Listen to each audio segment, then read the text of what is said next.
రిషి అయితే అలా పడుకొని ఉన్నవాడు ఒక్కసారిగా వసుధర అని అరుస్తాడు. ఆ మాటలకి అక్కడ ఉన్న బామ్మ వచ్చి ఏంటి బిడ్డ ఏమైంది అంటుంది.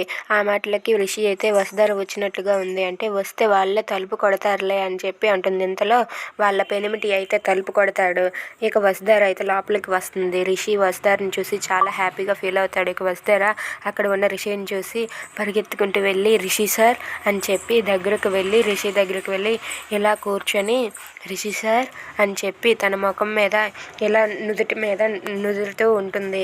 ఇక రిషి అయితే వసుధర అని చెప్పి పిలుస్తూ ఉంటాడు. వసుధర అయితే తన చేతికి ఉన్న హ్యాండ్ బ్యాగ్ పక్కన పడేసి రిషి సార్ అంటూ ఏడ్చుకుంటూ రిషిని హగ్ చేసుకొని ఎలా ఉన్నారు రిషి సార్, ఇన్నాళ్ళు ఏమైపోయారు అంటూ ఏడుస్తూ రిషి దగ్గర కన్నీళ్లు కార్చుతూ బాధపడుతూ ఉంటుంది వసుధర. అది చూసి రిషి కూడా వసుధర నాకేం కాలేదు వసుధర, నేను బాగానే ఉన్నానని చెప్పి అంటాడు. ఇక వాళ్ళిద్దరూ అలా కలుసుకోవడం చూసి ఆ బామ్మ ముసలాయన అయితే చాలా సంతోషంగా ఫీల్ అవుతారు.